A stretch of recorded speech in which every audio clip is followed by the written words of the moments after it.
that put the Democrats on record for supporting a government shutdown and actually ignited a civil war, a political civil war in their camp. Through it all, Republicans in Congress have stayed laser focused on advancing common sense, pro-growth policies, and the American people have taken note. Our party right now, my friends, enjoys record high levels of approval. And today, more Americans believe the country's on the right track than at any point in the last 20 years. That's a big thing. In the weeks ahead, we're going to continue to hammer out the budget reconciliation bill, which will be one of the most consequential pieces of legislation that Congress has passed in decades and perhaps in the history of the Congress. Republicans here are committed to delivering President Trump's full America First agenda with that one big, beautiful bill. I'm not going to be pleased with okay? my handle. We're going to make good on our That's just very minor. I'm really what does that mean? nitpicking. We're going to secure the border. We're going to restore America's energy dominance. We're going to dismantle the deep state. We're going to grow our economy and reduce inflation. And we're going to turn America to peace through strength. House Republicans are moving full steam ahead to move the one big, beautiful bill across the finish line and onto the president's desk as quickly as possible. Through all this, we are also implementing our game plan for 2026. And this is what's important to everybody here. What you're investing in tonight is the plan that we're going to take into the field. Our work over just the past months has broken the Democrat Party. While we are at record high approval levels, they are at record lows. Yeah, Dems are taking huge L's right now. The Democratic Party needs a whole new facelift, chat. And I would argue a big reason why the Democratic Party is losing so badly or lost so much public support is because they ostracized the men. They ostracized the young men. These progressives basically said that men are toxic. We've had this super pro-women narrative for a very long time. And honestly, people are just sick of it. With the rise of influencers like myself and Andrew Tate and Sneeko and all these other guys, like, we basically told men, like, yo, don't tolerate bullshit from this feminized society. And I think we woke up a lot of guys thanks to TikTok, etc. Even if they don't watch our content often, but they definitely saw our stuff, right? Like, there's no way, over the last 4 to 5 years since Biden's taken office in 2020, there's no way in the past 4 years you did not see either me, Tate, Sneeko, or one of these guys on your timeline to some degree. Even if you hate us, like, we were out there definitely teaching young guys what it really is. So I think that was a huge role in getting more men to accept a right-wing narrative when it comes to their political affiliation. Because quite frankly, the Democrats don't give a fuck about men. They don't. They only care about they don't care about anybody. They honestly only care about themselves and getting votes, and they will use race politics. They'll use feelings. They'll use emotion. They'll use women. Oh man, they play women like a fiddle, man. Women are retarded when it comes to voting for the Democrats, because the one thing that Democrats typically are able to beat up on the Republicans on is pro-choice or reproductive freedom. And that's typically what women always vote for. So that's what ends up happening all the time. Negative 9% net approval in their own party right now, the Democrats in Congress. Their ideas are radical, their agenda was rejected, and their chances at a majority in 2024 were soundly defeated. Now they have no leader, no message. They have no vision for the country other than to double down on their failed, terrible policies. You know that they're cooked when people like Stephen A. Smith are talking about running for the Democratic Party, President 2028. Like, bro, you know they're cooked. Stephen A. Smith? Bro, let me remind y'all about Stephen A. Smith real quick, all right? This nigga, bro, literally voted for Kamala Harris, and he admitted this on an interview because she's a black woman. Like, bruh, what the fuck? Like, if that is who is gonna be someone that's talking about running for the Democratic Party, cooked, bro. Absolutely cooked. And we know AOC's gonna run too. Just so y'all know. I don't know if she I don't know if it's official yet, but I'm 99% sure AOC is running. Chat, is AOC gonna run? I think she's gonna run 2028. I think AOC is gonna run 2028. I don't know if Bernie's gonna do it. He's too old. He's too old. But I think AOC is gonna run, and she'll probably bring Bernie on her campaign trail. Maybe she'll bring him on as vice president. But we know JD Vance is definitely gonna run. JD Vance is gonna run, and I think he'll probably try to bring Vivek on as his vice president. Because make no mistake about it, Vivek right now is running for governor of Ohio. He's campaigning really hard. He left Doge. He's campaigning for governor of Ohio, and there's a strategy there. Peter Thiel wants to open up a Palantir factory there. Okay, basically because as you guys know, Peter Thiel, the homosexual Palantir PayPal mafia member, hardcore Zionist that can't even get a sentence out. Weirdo guy that basically propped up J.D. Vance. They want to build. They want to get a branch out there in Ohio, and this is absolutely going to be a strategy for Vivek to become governor, to give Peter Thiel tax breaks to open his business in Ohio. So they're definitely maneuvering. I'll tell you guys that the tech bros are absolutely maneuvering, and we're going to talk more about the tech bros when we come into the tariff portion. And they're sending out their emerging new leaders, like AOC and Bernie Sanders. That's where they are. Yes, Palantir, which is a database used by intelligence and law enforcement agencies. Palantir. Right. I've actually used Palantir, guys. I don't think I've told you. No, I've mentioned it before. But I actually used Palantir when I was on the job back in the day. But we know that they will stop at nothing to get back in the majority in 2026. And if they were able to do that, my friends, heaven forbid, the president's agenda would come grinding to a halt after 2 years. We would see a return to open borders policies. We would see impeachments and corrupt lawfare resurrected. And we would see the largest tax increase in American history. We cannot allow that to happen, and the American people agree. And that's why tonight, I have never been more confident and optimistic about the future of our party, our movement, and our country. The media loves to underestimate us. They love to be naysayers. We have proven them wrong over and over again, and we will continue to do so. It's self-fulfilling prophecy. All right, this is Trump's live now. Let's see what he I has have to say. no idea why. We're setting records right now. We're getting more things approved than any president has ever done in the first 100 days. It's not even close. I had somebody say the most successful first month in the history. Now they said the most successful. This is live right now, chat. He's on. History of our country, and I believe that's right. And we're going to continue that way, if not more so. And we're going to do tremendously in midterms. There's no reason we should do great in the midterms. There's this thing that, for some reason, the president, whoever the president is, the midterms are tough. Why would they be tough? If we're doing great, they should be easy. And I'm telling you, we got to win a lot more. But as Mike said before, I happened to listen to him. He was on C-SPAN 1. That's a big upgrade, right? I was listening as I was putting on the tie. How does it look? He was on C-SPAN 1, and they were talking about that. And I thought to myself, because people love him and they love your leaders, they love, really, the party is just doing well. A couple we could do without, to be honest with you. But the party is doing well, and there's no reason we shouldn't just get together and win these midterms and win them by a lot, because 7 that I heard Mike talking about before, 7 is not really enough. But we lived for 1 for a period of time. You know, the only thing good about 7, when you have 1, and now all of a sudden you have 7, it sounds like it's like a landslide. It's so good.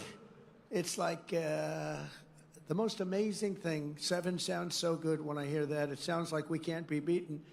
And we should be 50, 60 up. Honestly, we should be 100 up, because based on policy, these people have the worst policy that anybody's ever seen. There's something wrong with them.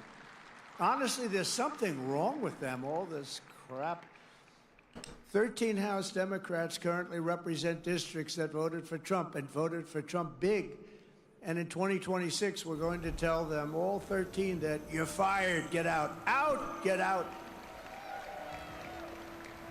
No reason for that, 13, but 13 is a small number compared to some of these stats.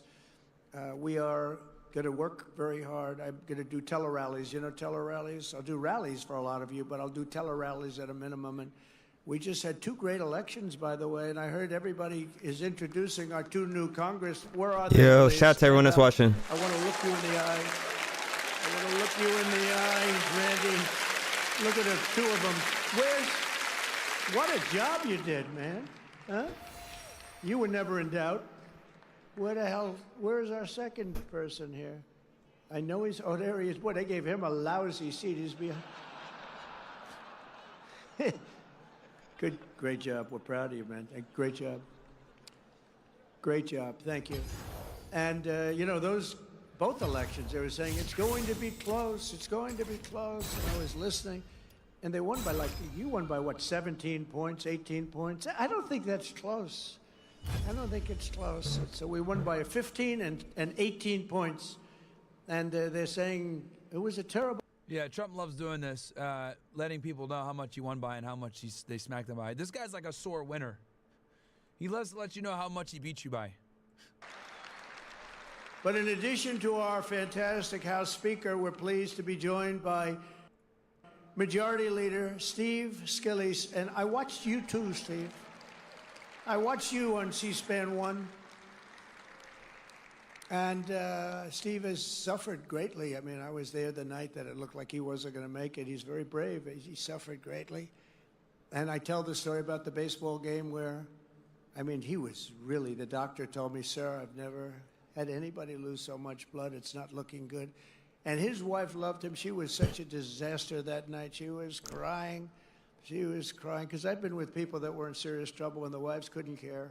They couldn't care less. In fact, after they recovered, I said, do yourself a favor, get rid of the wife. She couldn't. No, I'm only kidding, of course. I'm only kidding. I like to say I'm only kidding. That way, that cleans it up a little bit for the press. I say I was only kidding. No, I've seen some wives that were truly not bothered too much. I had one where the dog died and the husband died on the same day, and I said, it's too bad about Harry. No, but Lucy died, Lucy, oh my God. Harry didn't mean, he left her a fortune too, can you believe it? Harry didn't matter, the dog mattered a lot. But I was with Steve, and he was really, that was a tough thing. And then, amazingly, he was, like a year later, he was in the baseball game against the Democrats, and he's playing second base. And he was having a hard time, it's a hard time getting around. And with his luck, a shot was hit to him on the ground, a ground ball, and he got down, and that ball was, no way that ball was, it was right at him, but really, it was whacked. I don't know who the hell hit it. It looked like a major league ground ball. And Steve went down and blocked that sucker and got on his knees and threw it to first base. It was the most unbelievable thing that it could happen. This was God watching a game, I'm telling you. Does everybody remember that? He blocked it, knocked the hell out of his foot. Not his glove, it was his foot. And he got down and grabbed the ball, threw it out, and got the runner by quite a bit. And they then took him out of the game. And I said, what a great move. That was a good manager. They took him out of the game because you can't improve on that, let me tell you. But he had great courage, and amazing how he's done. And he's been very special, and all of us know it. He's really done great. Another man I've really gotten to know a lot, and I think he's fantastic, is Tom Emmer, Majority Whip. I think he's fantastic. Where's Tom? Where's Tom? Where is our Tom? Because I want to see his wife. His wife is better than him. He admits it. Oh, that's good. Hi, Tom.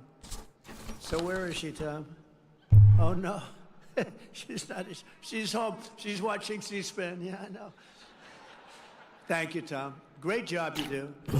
And Lisa, you were up talking about Donald Trump tonight. And Lisa McLean, conference chair, she was talking about Trump. And I appreciate it, Lisa. Lisa, where are you, Lisa? Just like a roast. Thank you, darling. I saw your whole speech. I watched you and Steve and Mike. I watched the whole thing. Then they said, sir, we have to leave. You're going to be late. I said, I want to watch your speeches. And we have Richard, who is that? The NRCC chairman, who set the record Wait, tonight. who's that? Richard, great going. That's a great job. And Brian Jack, who was with me from day one of my political career, he was so fantastic. He was so fantastic. And he came to me, he said, do you think it would be okay? He wanted to run for Congress. He always wanted to run for Congress. It was the most important thing. But he was with me, knows so much about politics and boxing. He knows a lot about boxing, too, but he loves politics. But he really just wanted to run. I think his ambition was to be a congressman. And the seat came due. A good member of Congress actually retired, and Brian in Georgia. And Brian said, what do you think, sir? I said, well, you got my endorsement. And he won by a lot, and he's never looked back. He's a fantastic guy and a great political leader, a great politician. Brian Jack. Where are you, Brian? Where are you, Brian?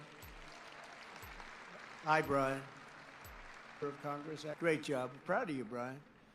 and more than 160 members of Congress. And I'd like to really, you've done incredibly well. They're really looking back. And, you know, I said before, the Democrats have taken a lot of beatings. They have lost their confidence. They've gone crazy. They've gone crazy. How about this new one they have, their new star? They're cooked, bro. Speaking of which, speaking of Democrats, this guy, big left-wing political commentator, I'm going to be reacting to more of his stuff, Luke Beasley. This is the guy that Tim Pool was like yelling at. I debated him with Andrew Wilson, if you guys remember. So we'll be reacting to more left-wing political commentators. I think you guys would enjoy that. I got here Luke Beasley. There's another one that I see because I do watch a decent amount of left-wing people. I've watched this guy before, Hassan, obviously. Who else? I'll watch some of Pac-Man. Who's the other guy? Kyle Kolonsky, whatever his name is. So I'll watch a decent amount of these guys because I think it's important if you're gonna, you know, you don't want to be in an echo chamber. You know, I've seen some shit of Dean Withers, but he just sucks at live streaming. He's really not good at live, bro. Like, dude is not good live at all. Which makes sense why he doesn't want to debate.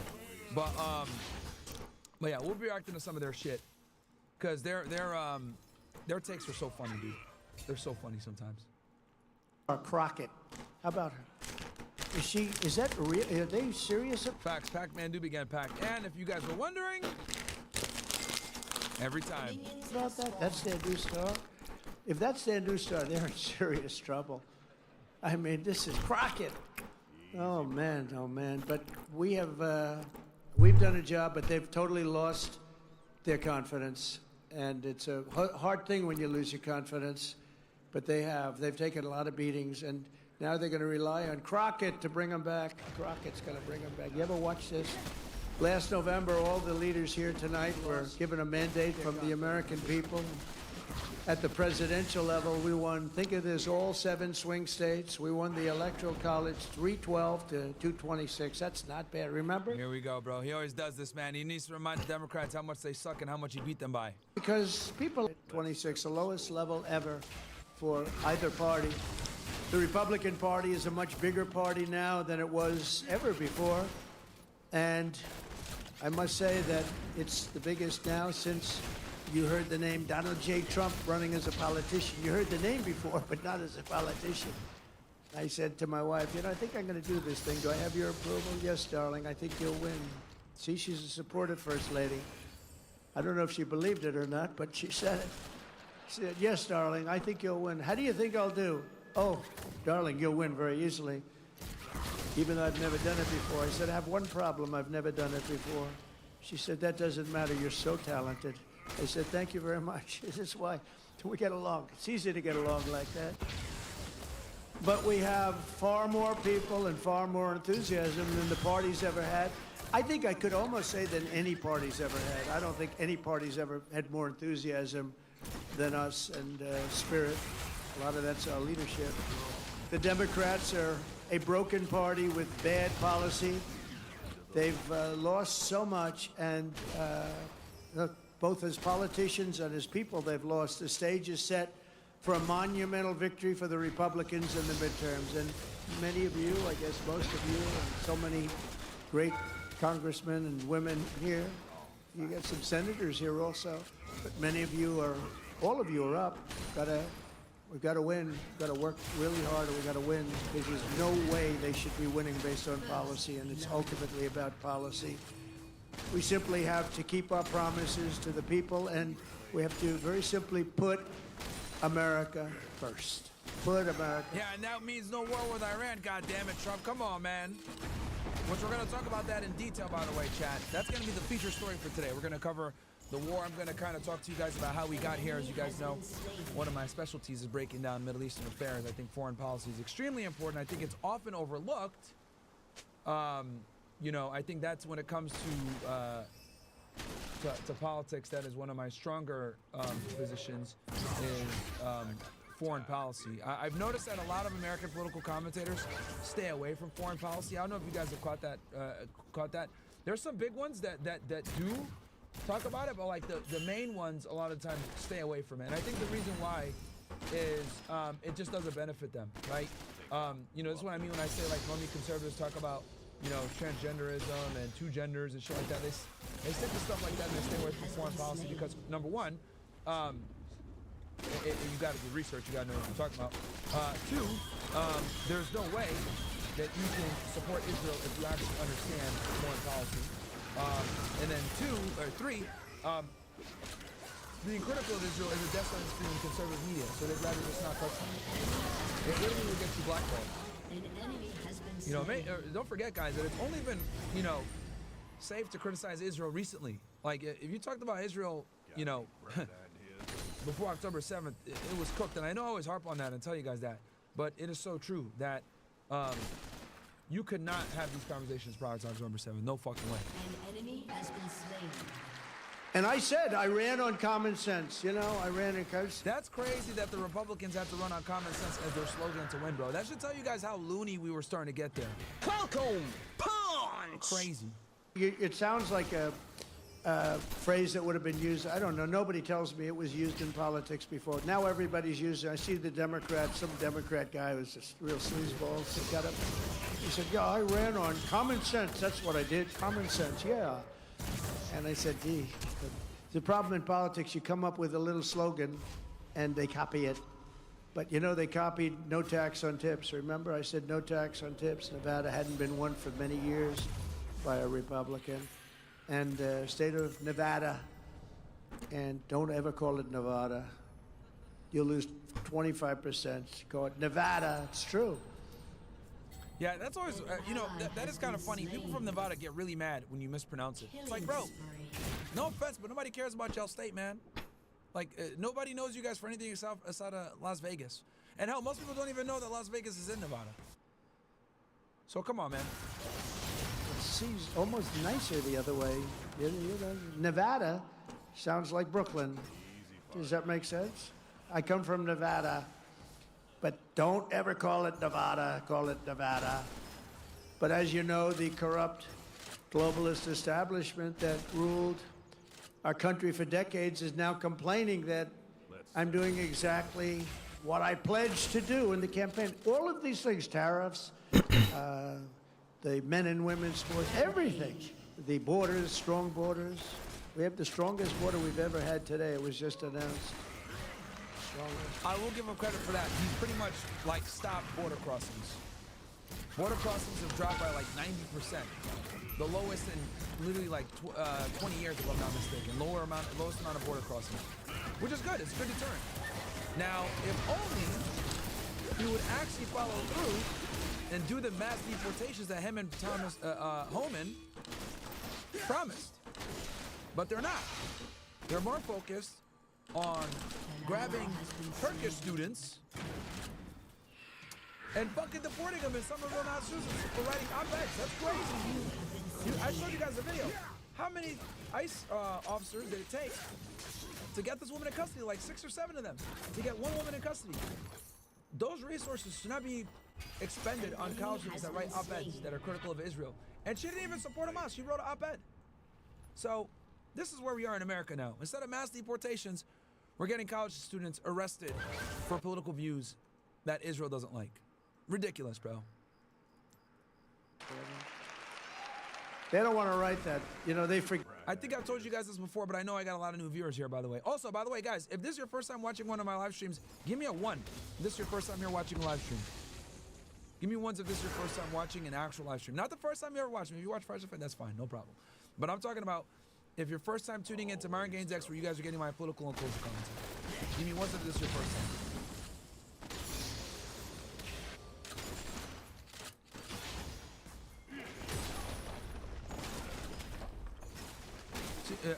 Yeah, 1 if it's your first time.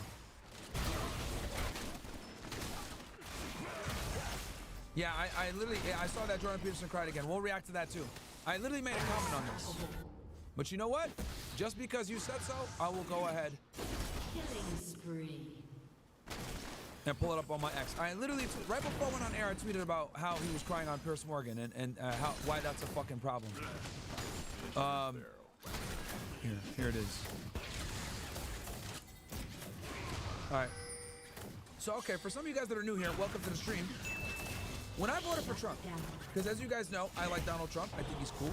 I think he's interesting. And I think that we needed someone like him to kind of shake things up, right?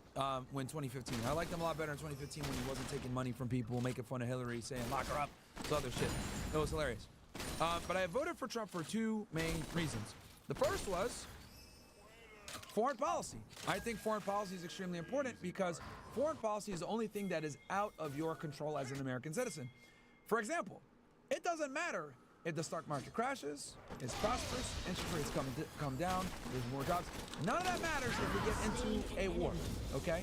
So we kind of have to put the, you can't put the cart before the horse, right? So economy and all this other stuff doesn't matter if we're in a war, right? And with the way modern warfare is now, the escalation to nuclear warfare is quicker than ever before, right? Because we have the capability of bombing each other literally from the other side of the world.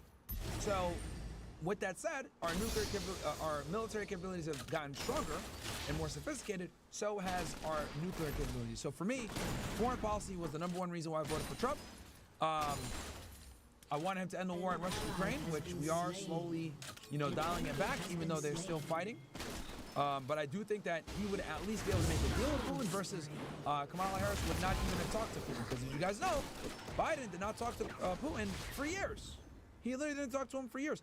And Kamala Harris was in Ukraine days before the attack happened, right? So that's the issue there, right? The Russia-Ukraine war, Kamala Harris would have just given us another 4 years of no movement, continue to dump money into Ukraine, big L, right? Now, let's talk about Israel. The Biden administration was not able to control Netanyahu whatsoever. Netanyahu had no respect for the Biden administration. He would constantly break ceasefires. Biden would try to get deals to happen. Netanyahu would never accept. And it just put us in a really bad position in many situations. Now, with that said, Trump, it's not like Trump is that much better when it comes to Israel. He gives them whatever they want. He's pulling out tips from Netanyahu, whatever. We're going to talk about that more later on. Don't worry, that's going to be a future story. But I think he'll be able to stand up to them more than Biden will. And he's taking cheap shots at Netanyahu here and there, right? Posting that thing with David, the economist. Oh man, from Colombia. Is it Sachs? Fun. He's a Columbia professor. Someone's gonna get it here. He's a Jewish guy, really smart, brilliant. Glasses. He basically said that Netanyahu has been running our foreign policy. Israel runs our foreign policy. Something Sachs. I think he's a professor over at Columbia. Someone's gonna get it from David Sachs or something like that. No, maybe not David Sachs. But someone's gonna get it. So that was the #1 reason why I voted for Jeffrey Sachs. Thank you so much. Matthew Barhouse, shout out to you. I saw you in chat. Yes, Jeffrey Sachs, thank you so much. He posted on his Truth Social. So he has taken shots at Netanyahu, and I don't think Trump likes Netanyahu that much. He never forgave him after he quickly congratulated Biden after he won the 2020 election. That really rubbed Trump the wrong way. He was really pissed off about that. I think the only reason why he plays nice with Netanyahu is because he is the figurehead for Israel, and basically Miriam Adelson is making him. I think that's the main reason why he plays nice. So that was the #1 reason why I voted for Trump. Foreign policy, because you can control inflation, you can always make more money, you can always become more successful, etc. I know, I get it. It's expensive, milk is expensive. I totally understand that that's a pain in the ass. However, none of that matters if we're in the middle of nuclear warfare. And also, just so you guys know, wars absolutely increase the cost of living. It amazes me how many Americans don't understand that when you're in an active conflict, right, like a war, that drives up the price of goods because of the instability and uncertainty. The price of food, if you guys go back and look at a chart, the price of food had a sharp increase after Putin invaded Ukraine. Well, why? Because Ukraine is the breadbasket of Europe. If Ukraine's ability to produce bread is hindered, guess what? That's going to create more demand, which increases cost because other places that harvest bread or make wheat or whatever, they're going to be able to increase their prices. Capitalism at the end of the day, right? So they're able to increase their prices because the supply is down, and then that's where you feel it at the grocery store. Okay? So the Russia-Ukraine war, many don't talk about this, and it's amazing to me people don't talk about this. The Russia-Ukraine war absolutely led to the increase of food. Absolutely. So war not only is bad for us from potential nuclear warfare status, But it's also bad for us because it drives up the price of goods. It simply does. It has a domino effect on many different industries. So that's another thing.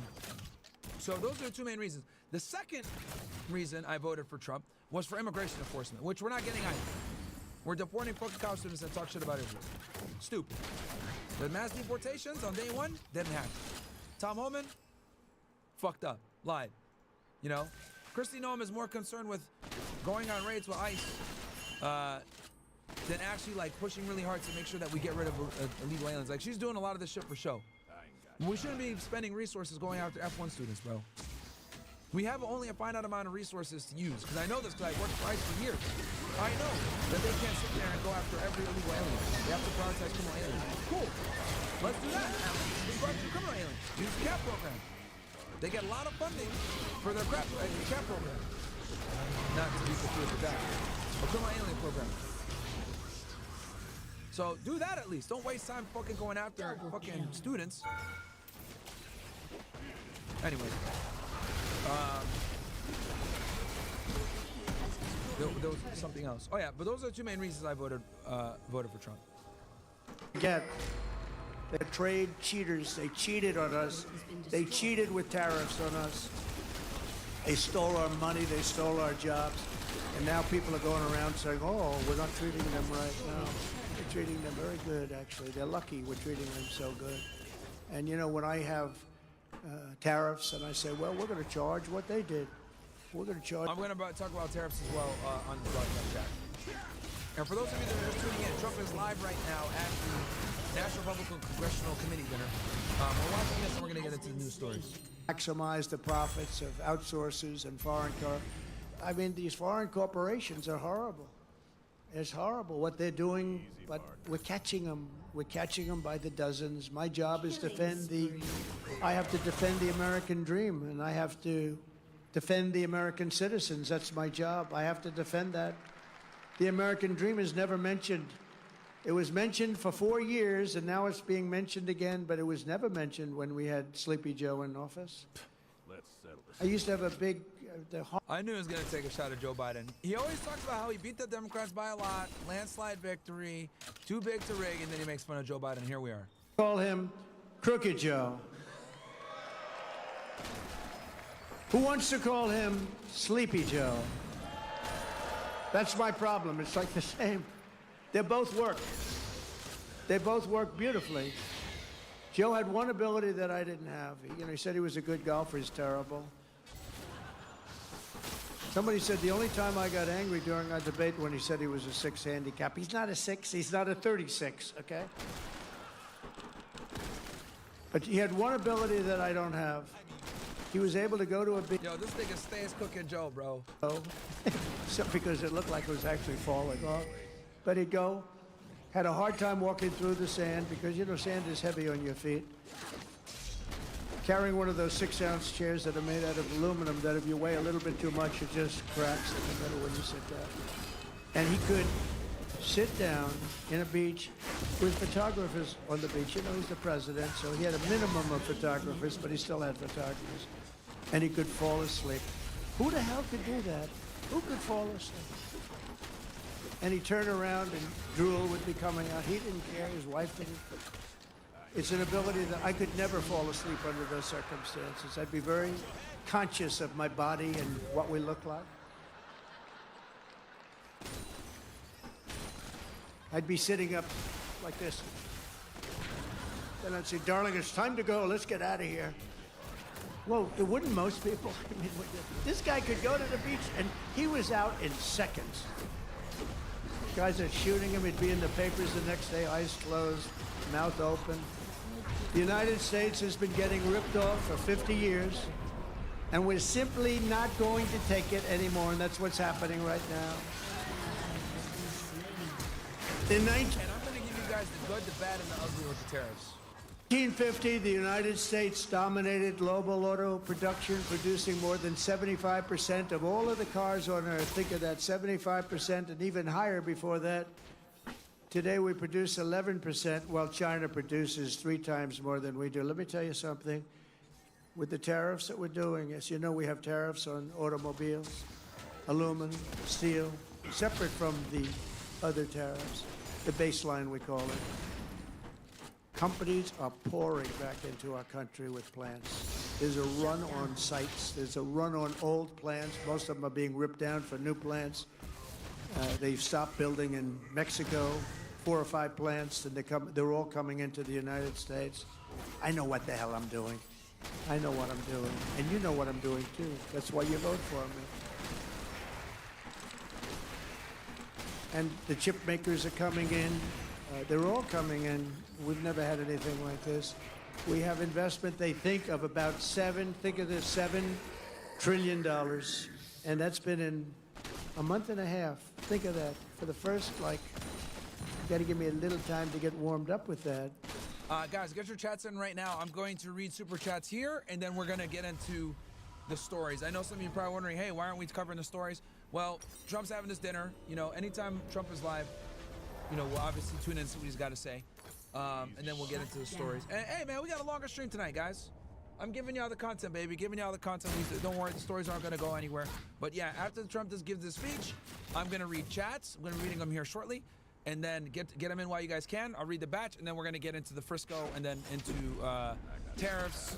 And then we're going to get into the war with Iran, which will be the feature headliner. So like the video, guys. We got 948 of you guys in here that like the video. We got almost 2,700 of you guys watching on YouTube. Another 1,600 or so on Rumble. So do me a favor, guys. Like the video. Also, I got a clip out. Might as well tell you guys about this real fast. Hugo Myron Gaines.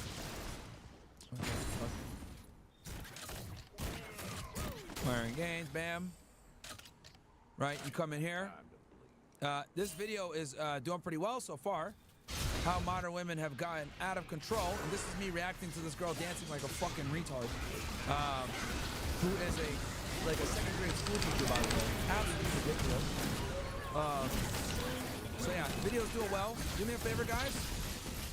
We'll do an OSS rally after. But let's keep watching the speech. I don't want to delay the speech because it's live right now. So let's take Angela Merkel. Angela, how many Chevrolets do we have in Berlin? Why? None, Donald. None. That's right, Angela, you got it. How many Chevrolets do you think we have in Munich, Angela? None, Donald. I said, you sent us 7 million cars last year. So we're going to start buying American-made cars or cars that are manufactured in America. And if you can do it, not part of what I was going to say, but one of the best things that I think I've come up with is interest deductions. If you buy a car that's made in America, you get an interest deduction on the money you borrow.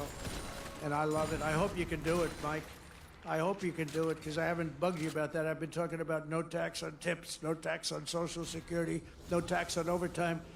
And I haven't really been as strong on this one, but it's only because it gets a little bit long, you know. But if you think of it, you buy a car, you borrow money, and you get a deduction on that money if the car is made in America. I'm thinking that will not cost you 10 cents. You'll make money with that one. I think you'll make money actually in a certain way with the other 3 also. I think they're very important, and they were part of our campaign. I was going to say before that in Nevada, that when I came up with the no tax on tips, I think that's why we won by a massive amount. And interestingly, they came up about a month and a half later. She was making one of her few speeches. She didn't speak too much for a reason, good reason.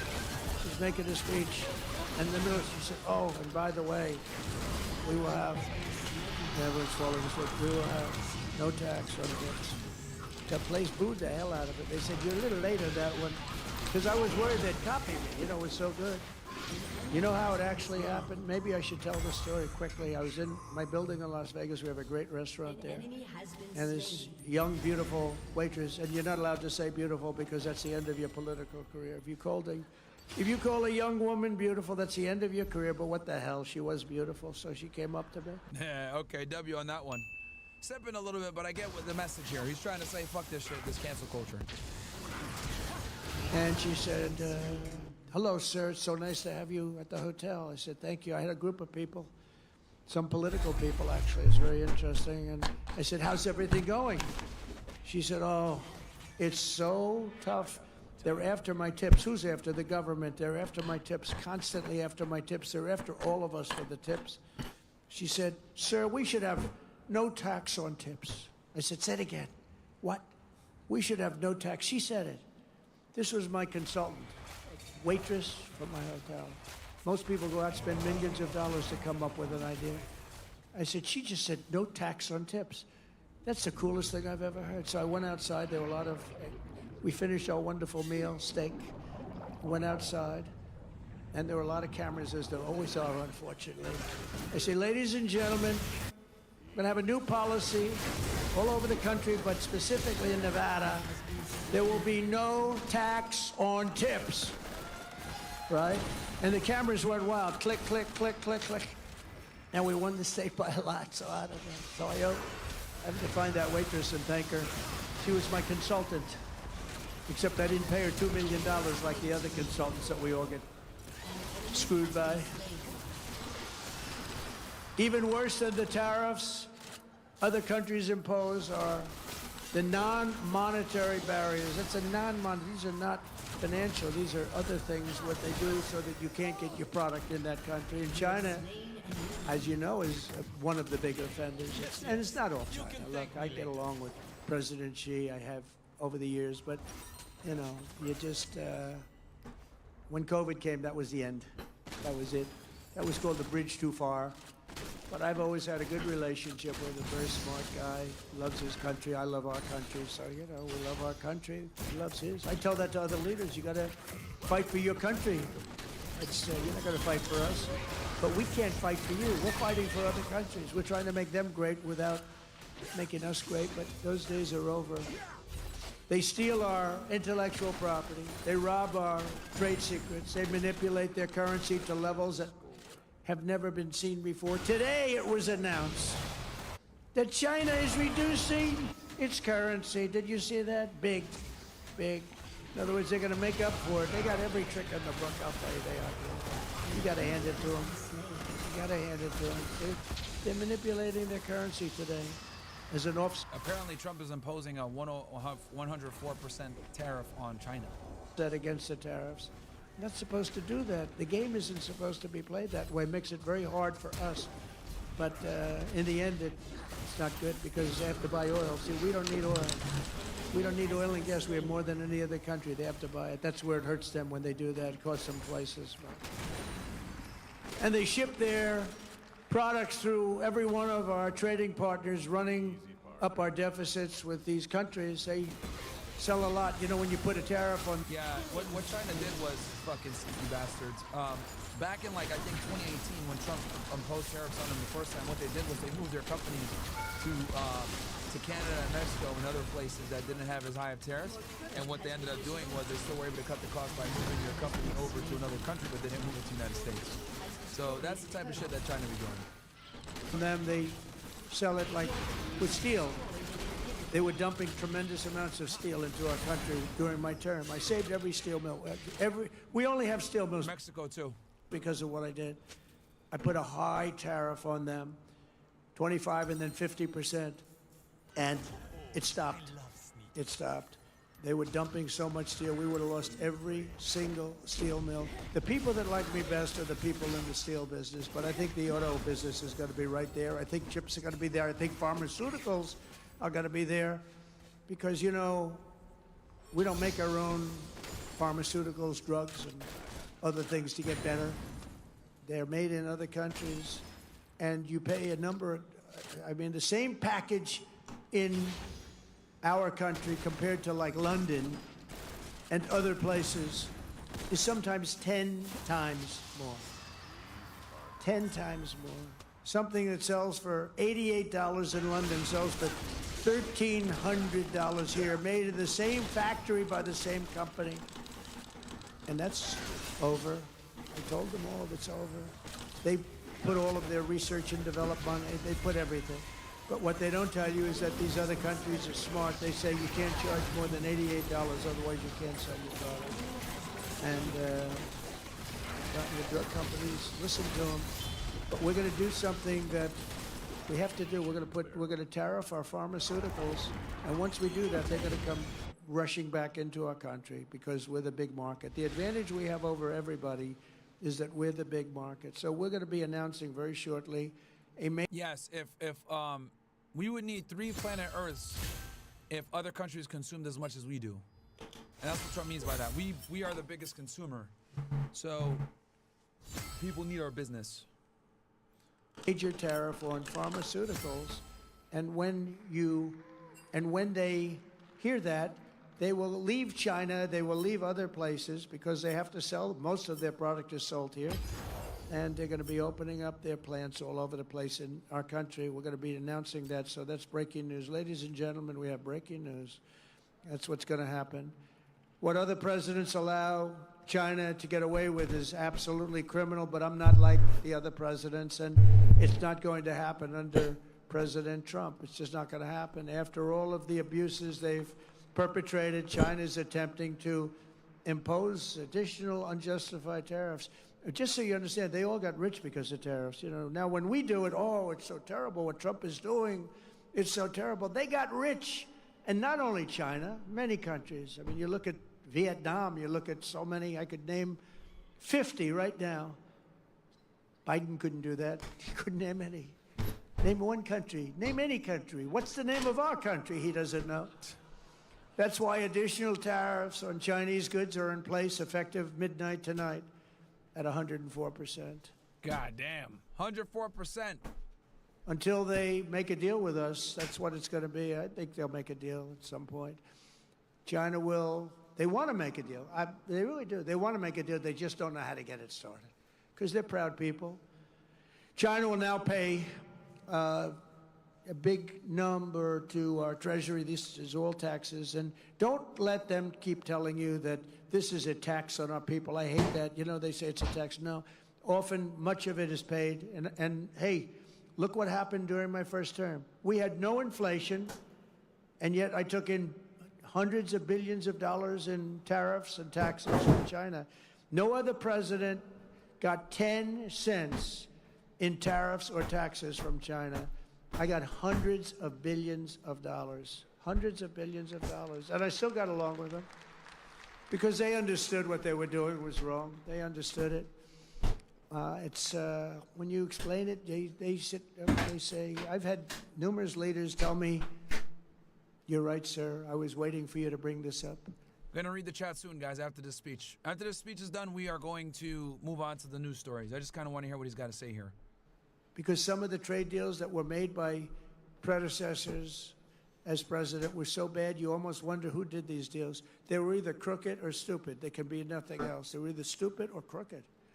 It's terrible, but it's all being changed. I changed a lot of it in the first 4 years, but it's all being changed. You know, in the first 4 years, we had the most successful country in history in terms of economics. We had an 88% increase in the stock markets.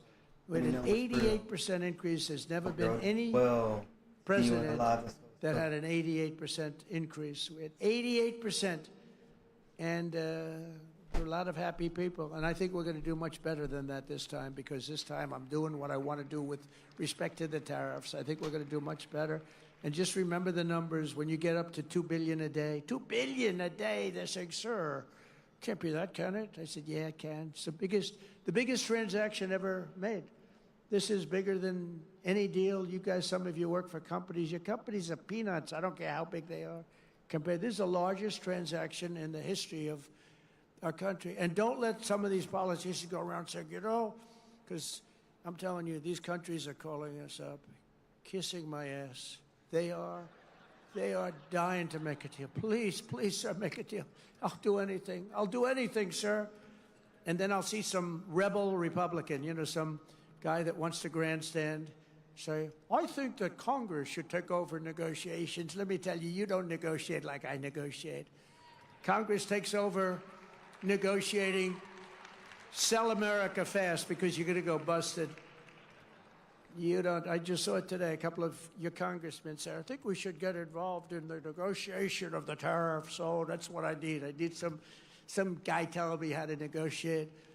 I tell you, the happiest people in the world would be China. They wouldn't be paying 104%. I tell you, they'd be paying no percent. We'd be paying them 104%. That's the beauties. These guys, we gotta Be careful. And even the concept of it hurts your negotiation. When they see a little story like that, the other side, you know, it hurts your negotiation. And then the fake news wants to build it up, and it has no chance anyway. But we have to remain united. As I defend workers from unfair trade, House Republicans have a chance this week to bring trillions and trillions of dollars pouring back into America by pushing forward with the largest tax cuts in American history, which is what you're working on right now. The largest in American history. And you know, the reason we had, because we had a great first term, and amazing first term, but I saw that the other day that we had the most successful, I mean, I knew it anyway, but I saw that we had 88% increase. That's a tremendous increase. Think of that. And that's with all of the difficulties and all of the fake investigations and the Adam Shifty Shifts. Can you believe this guy? He's got the smallest neck I've ever seen. And the biggest head. We call him watermelon head. I'd say, how could that big fat face stand on a neck that looked like this finger? How can it? It was the weirdest thing. It's a mystery. Nobody can understand it. But he's one of the most dishonest human beings I've ever seen. And, you know, how we can allow people like that to run an office is a shame, but we did. He was in charge of the witch hunt, you know. He was in charge of the fake witch hunt with Russia, Russia, Russia. It was a made-up story. Made up. Think of it. They make up a story. They know it's made up. It's gone on for a year and a half, 2 years. Russia, Russia, Russia. I knew nothing about it. The only thing I knew was that I taxed the pipeline that I told you about, that I put all sorts of sanctions and everything else. They never had a problem like they had with me. But it was Russia, Russia, Russia, constant, as a method of, what they did is that was the complaint about why she lost an election, because crooked Hillary was expected to win the election. But they didn't see what we saw. We saw the biggest crowds in history gathering, only superseded by the crowds we just had. But here's a guy that goes out, and he goes to an intelligence hearing, or whatever you might call it, and it's supposed to be secret. He'd walk out. He'd either make a call off the record, just a crooked Adam, shifty Schiff. He's a shifty Adam. Or he'd just go out blatantly and have a news conference.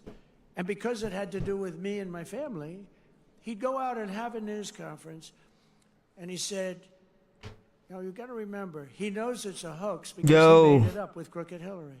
So what's the omelet? Yeah, that's Trump. Yeah. On the other side, he'd say, welcome. Donald Trump Jr. Yes, League of Legends. Son of the President of the United States will spend many years in prison because of what I just put some shit in the washing machine real quick. I just finished the match. About to start another matchup. Give me a second, bro. I have a son, a young son, who is being told that he's going for prison on something he had.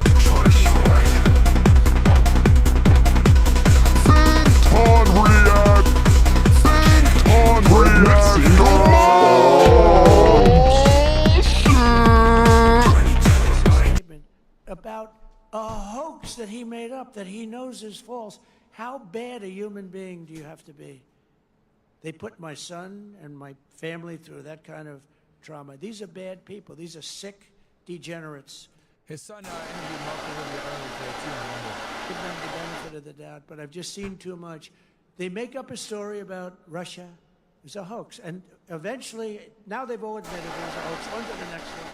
And he revoked all their security clearances. It was like 51 intelligence professionals revoked all their clearances, bro. That he's going to spend the rest of his life in prison because of what he's done with Russia. He knows it's a hoax. How bad do you have to be to have that happen to your son? And, you know, it has a bad effect on a family, a bad effect. You know, you okay, Don? I am dead, but I don't understand. They keep tying me to Russia. I don't know anything about Russia. He didn't know a damn thing about Russia. It's a disgraceful situation. That's why we got to kick their asses in the midterms, and we got to kick their asses again in 4 years. If we slash taxes on American workers and producers, our economy will soar, jobs will surge, manufacturing will boom, and our country will prosper like never, ever before. We got to get this big, beautiful deal done. We got to get it done. and get it done now. Don't wait 2 weeks. Don't wait 2 weeks. See, bad things happen. Crazy things happen in politics. Just get the damn thing done and stop showboating. A couple of people want to, sure, we got to get a little bit more. A little bit more. You know what you're going to get? You end up getting nothing. You end up getting a Democrat bill or worse. In the past 11 weeks, we've already created 350,000 jobs. It's unprecedented, including 10,000 manufacturing jobs that we haven't even started yet. Gas prices, you know, when I came in, they said he campaigned on prices coming down and prices going up. They're not going up, they're going down. Gas prices are way down. In fact, they had something $2.50 a gallon. I saw on television a little while ago in between watching my great friends on C-SPAN. I saw that the prices are down to $2.50, $2.60, $2.75. When I came in office, it was $3.50, $3.75. But prices are coming down. Prices on groceries are coming down. Prices of eggs are down like 87%. 87, you know, they got me with that. I told you. Before I even got in office, they told me they're down close to 87%. And core inflation has dropped to the lowest levels in 4 years. And as I said, we had no inflation in 4 years, despite the fact that I took in hundreds of billions of dollars in tariffs. So we hadn't even started yet. Nearly $6 trillion of new investment. And that number is now revised up to about 7. Apple, great company, is spending $500 billion because of tariffs. $500 billion, not 500 million. That's a lot. 500 million. You know, when I first heard the number, I said, "You mean 500 million? You can build a lot of plants for." No, sir. 500 billion. 500 billion. TSMC, the biggest, most powerful chip maker in the world. This is without that stupid CHIP Act, where they say, "Here's billions of dollars to a company that doesn't need it." These chip companies are loaded. They give these companies billions of dollars to build a plant in the United States. They don't build them in the United States. They keep the money. It looks good. They give them billions. No. TSMC, I gave them no money. Great company. Most powerful in the world. Biggest chip company in the world. They're spending $200 billion in Arizona building one of the biggest plants in the world. And that's without money. All I did is say, if you don't build your plant here, you're going to pay a tax. Who's Grunt? Maybe 50, maybe 75, maybe 100%. Hey, boy.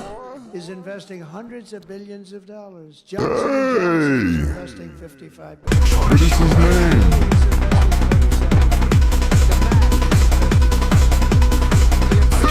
On reactor.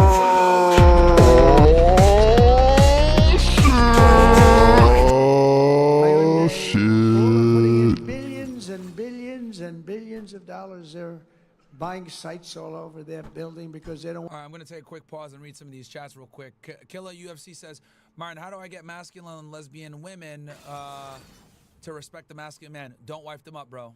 Those girls are recreational use only, my friend. Do not take women like that seriously. It's going to be an L every single time. Valexia says, I think Pro got remonetized because they don't care about the red pill and social dynamics of men and women anymore because they already used it for the election. They only care about Israel criticism now. We'll see, dude. We'll see. I mean, if I get it back, awesome, but I'm not holding my breath, honestly, at this point. Like I told y'all before, we're all in on Rumble. YouTube is merely the tool to bring new viewers in, but Rumble is the home base, man. We put the clips and the shorts and all this stuff on YouTube to grow the brand or grow the podcast or the talk show. But at the end of the day, Castle Club and Rumble is how I'm able to do this while demonetized. 99% of YouTubers would not be able to do what I'm doing right now if they were demonetized. That's why I always laugh at niggas that that try to talk shit about us, say, oh, those niggas are demonetized. Let's say you get demonetized and see what happens. You know, Abba Preach, one of our biggest haters, them niggas been talking shit for years. Bro, they were about to lose their shit when they almost got demonetized for talking about the COVID passports. Because I think they got demonetized for a period of time and they were losing their shit. I don't wish demonetization on my worst enemy, and they think it's funny and they laugh about it, but we're still thriving. We're still thriving. We're still doing great. We upped the production level. You guys literally just saw me put a new fucking lens on. Shout out to everyone that's watching, man.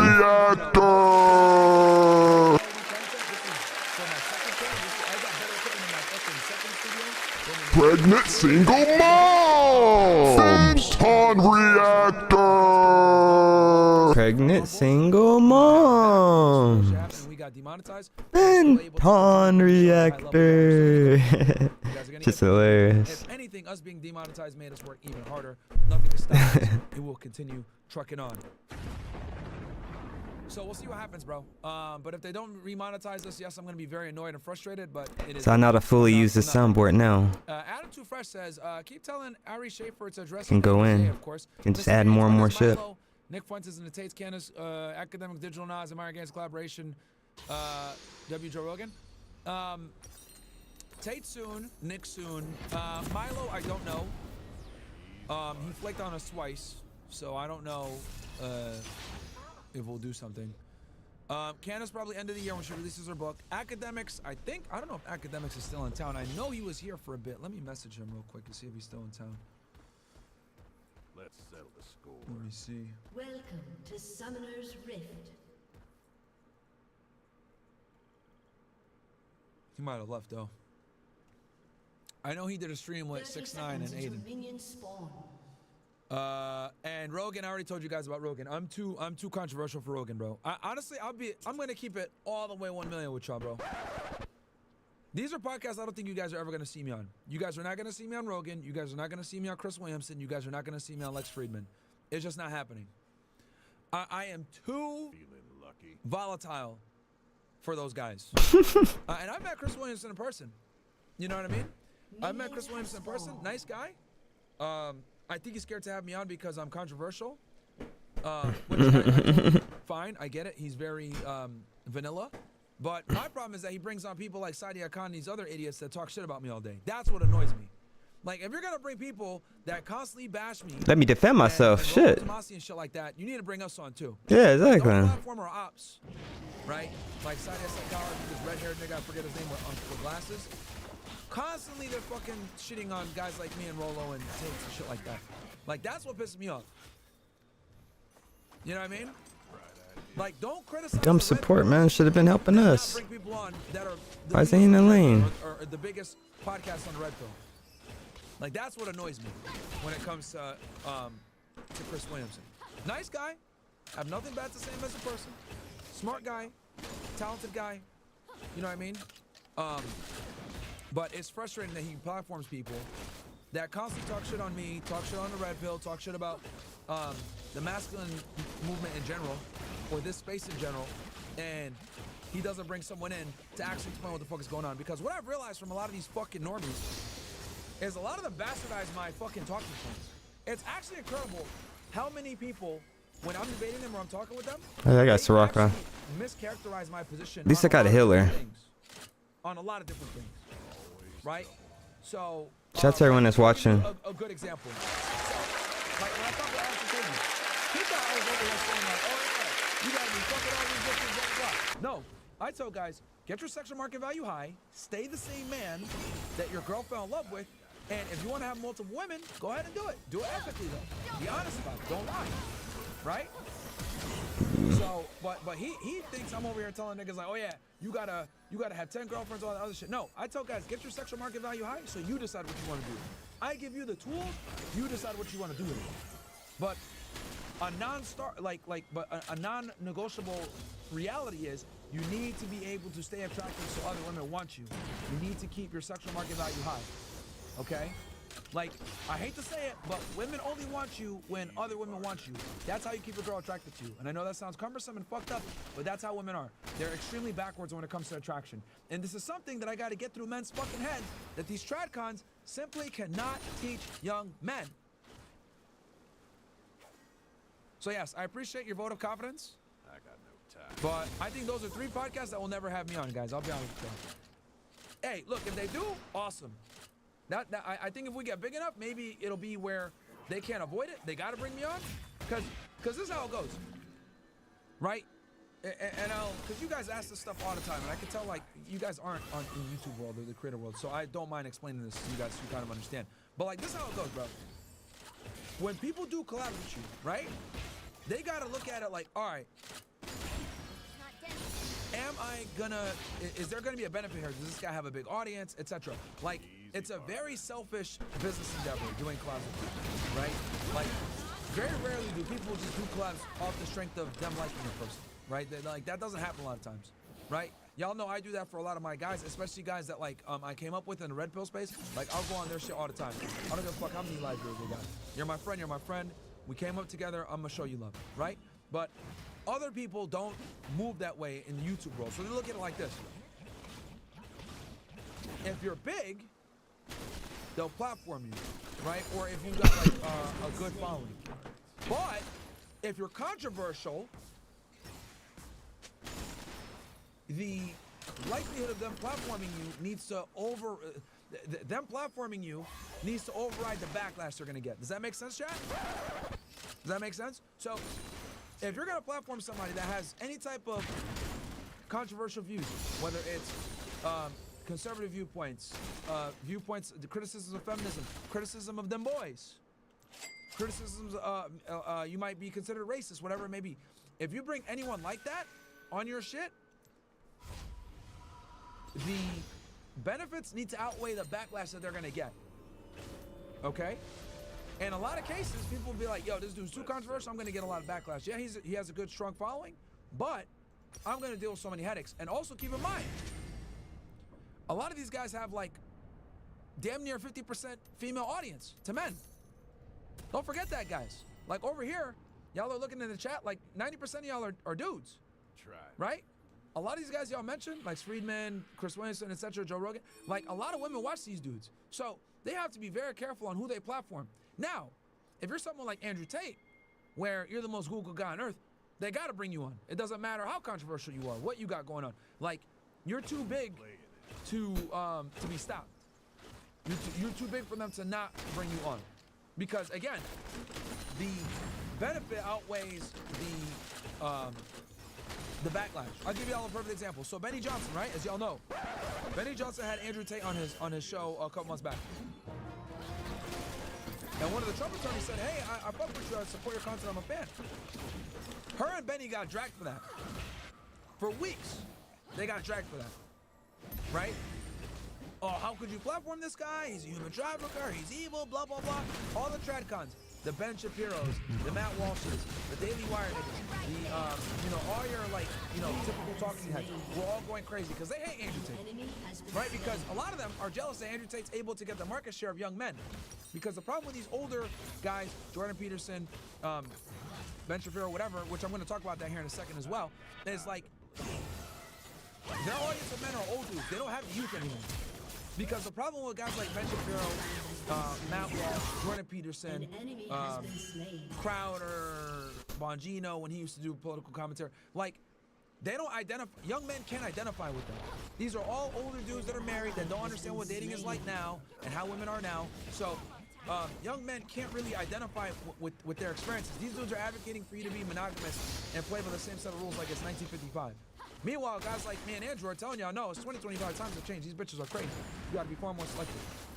So that's a big reason why a lot of young men have actually went to the right, is because of guys like us, right? That understand their experiences and go from there. So people mischaracterize my positions all the time on shit, to bring it back full circle. But that's how it is. If you're big like Andrew Tate, no matter how controversial you are, they gotta platform you. So there's one of two ways. Either A, we get so goddamn big that they can't avoid us, or B, it doesn't happen. It is what it is. But you guys have asked a lot about, Rogan and Friedman and Chris Williamson or whatever. But yeah, man, these dudes are very politically correct. But Chris, somebody clip this and send it to him. Chris, if you're gonna bring people on that talk shit about me all day in the red pill, bro, you gotta talk to the man himself. Me and you have had a conversation. Stop platforming hoes like Sadia Khan where she's talking shit about me and she don't know what the fuck she's talking about. So that's my thing. That's my only problem. I don't give a shit if you're not gonna put me on. That's not this. It's your platform. It's not my business. But if you're gonna platform people that constantly talk shit on me and try to discredit my work and then mischaracterize my position, my positions, which is the thing that pisses me off the most, then come on, bro. That's crazy. Let's see here. rant over. Tim pulled tails to Netanyahu last night. He's talking about it tonight. Also, why is no one talking about these scum rhinos that keep voting against Trump in Congress and Kanye Barrett judge? I think you meant to say, Johnny Deck, I think you meant to say Tim Pool talked to Netanyahu. Did he? It's not a rumor? Is he's talking about it right now, chat? Give me the timestamp, chat. Can you guys send me the timestamp of him talking about talking with Netanyahu? Can one of you guys give me the timestamp for it? I'll pull up his. I think he's live right now. Yeah, he's still live right now. Let me see here. I think we got enough of Trump's jokes. Is he still Beautiful. Damn, this nigga's Guys, still going. God damn, Trump. Here, I'll open up another tab. They don't want. Somebody got the timestamp?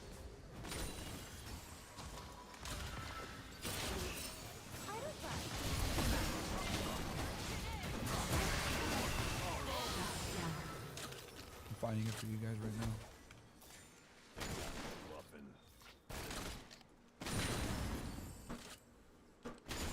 Doing the anti-Israel stuff, they're leftists. The old people are Democrats, right? They're against Trump, but the younger people are leftists. I did a lot of work like inside these anti-Israel protest encampments, and the second most common symbol inside of all of them, I went to Berkeley, Irvine, UCLA, Georgia, and I think those are all the encampments I went to. The most common symbol on the inside of these encampments is the hammer and sickle, other than the Palestinian flag. That's the most common, second most common symbol. Well, how long until we start seeing people on the right join? That's a great question. Probably, I think it's probably already happening. Yeah. Under the hammer and sickle, you think? No, well, I mean, the interesting thing is the anti-Israel sentiment we're starting to see from a lot of prominent personalities. So at what point do members of their audience say, I'm going to go out and actually join these protests? I think that anti-Israel sentiment has bled into like sympathy for the left, actually. Like maybe not sympathy, but a lot of right-wingers who have started being anti-Israel have become have adopted sort of like leftist tendencies, I think. Or they start to steer their audience in the direction of leftism. Yeah. No, you're 1,000% wrong. What the fuck? Okay, I've talked about this before, but I'll talk about it again.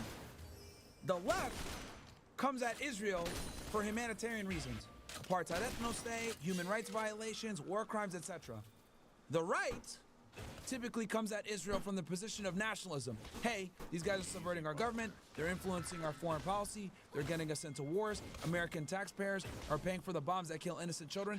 The right wing cares about the humanitarian angle as well, but the right argues more from a nationalistic perspective and not being interventionist, versus the left wing argues from humanitarian perspective. But this is the one issue, though. I want to make this explicitly clear. This one issue that I can remember in recent memory that both the far right and the far left actually agree on is Israel. For different reasons, of course, but they have come to the same conclusion that Israel's a fucking problem. So this guy's wrong. But let's keep listening. I mean, you do get a lot of the same kind of... Don't worry, I got you guys. Here you go. The real horseshoe theory. I hate lumping these guys in. Oh, look. I mean, look. He actually described it perfectly. Look, far right, still pro-Palestine, far left, pro-Palestine, and then in the center, pro-Israel.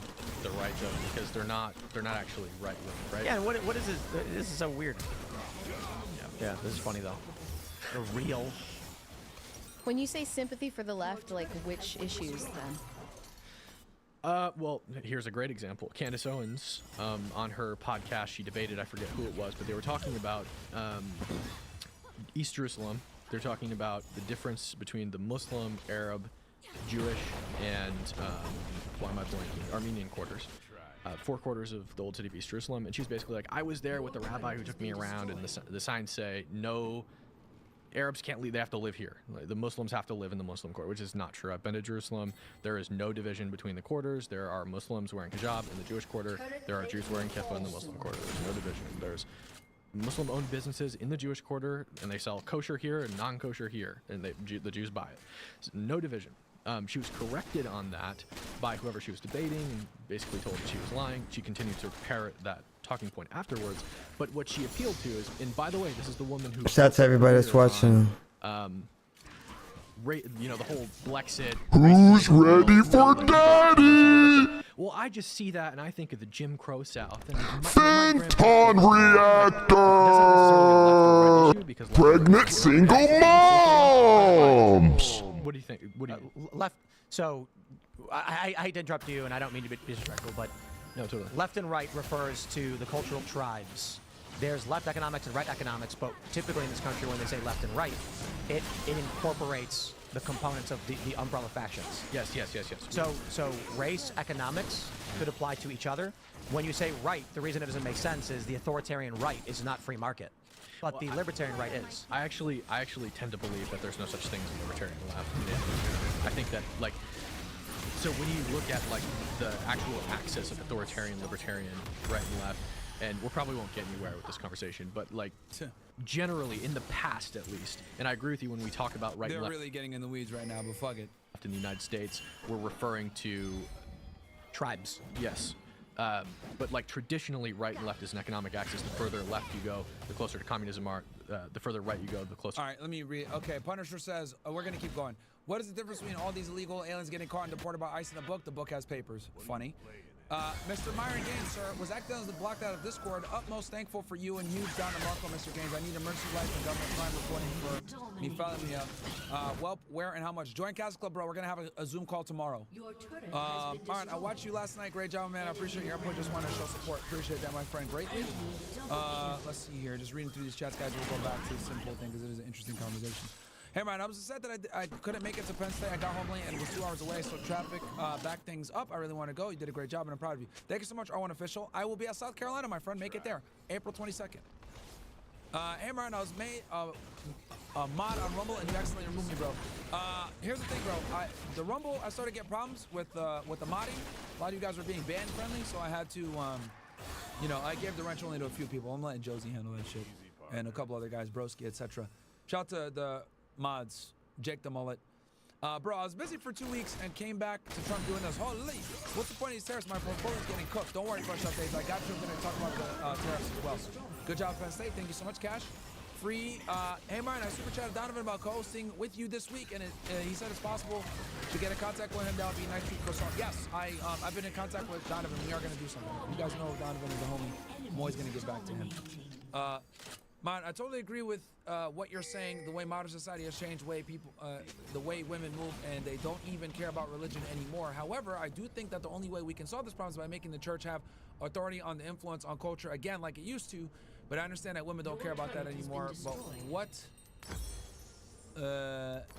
what do you think is the best move of Christian development and modernity? Bro, y'all niggas are cooked. Nigel, I'm gonna be 1,000% with you. Devout Christian men in modernity, y'all are cooked. You're basically gonna have to have that devout Christian mindset while also being extremely red-pilled on modern women. That's the only way you're gonna navigate it. I'll use my buddy Nick as an example. Nick is a virgin, devout Christian, but extremely red-pilled on women. It's actually very impressive how red-pilled he is on women, despite the fact that he doesn't fuck with them. Very impressive. Something he doesn't get enough credit for. People make fun of him all the time for being a virgin, but the dude is extremely competent when it comes to female nature, understanding women despite being a virgin. So, hey, again, most guys are not going to have that level of competence with women without any sexual experience like Nick, but I think men should be striving for that. You just have to be super red-pilled on women and move intelligently. You can still have that religious lens, you can still be devout, but you have to navigate with a modernity lens when it comes to women because they're not cut from the same cloth anymore. Martin, why are Armenians and those people on that part of the world so damn crooked? Doing the right thing is impossible for them, bro. It's fucked. Bro, every time you mention Saudi Khan, I just laugh. A fish giving advice to fishermen. Bro, I'm telling you, bro. That bitch has been talking shit about me for years, man. It's so annoying. Like, at this point, I might have to just cook her to debate, bro. I don't know. We'll figure something out. But she's a huge drifter. Alvin M. Stu Peters is going to debate Gary, your manager, about the JQ on Stu's show right now. Just got the email from him. It should be fun to watch. Yeah, they had the discussion earlier. Carterman 92. Speaking of useless 304, Synagogue Brad to cut out a mention of effing up in her interview on Raw Talk. She doesn't like your take on men and women can be friends and didn't want you mentioned in an interview. Ha! Bro, nigga, I'm telling y'all, I'm like fucking, Voldemort? Is that the character from Harry Potter? These niggas are terrified of me, bro. Like, I'm telling you guys, I'm like the boogeyman of social media. They banned me on Instagram. They demonetized me on YouTube. They banned me on Facebook. Like, I am literally like the fucking Candyman. People don't want to hear my name because, bro, the thing is this. there's a couple of things that I'm just not gonna lose on when I discuss all. An enemy has been slain. Them boys, right? Indefensible to talk about our protection of Israel. Makes no sense for us whatsoever geopolitically. Feminism and, you know, black victims. Like, these are three things that people get mad at me the most about, but like, I'm almost in thought, like, bro, these positions are indefensible. Oh, we want reparations. Okay. You know, so it's not gonna happen. Matter of fact, somebody said, oh, should we give reparations to blacks so they go back to Egypt or whatever? No, bro, I'm not for reparations at all. Like, what the fuck do we look like giving money to people that didn't earn it? And why are people that didn't enslave them pay for it? And the crazy part is, like, we're all gonna have to pay for it. It's not just gonna be the white people.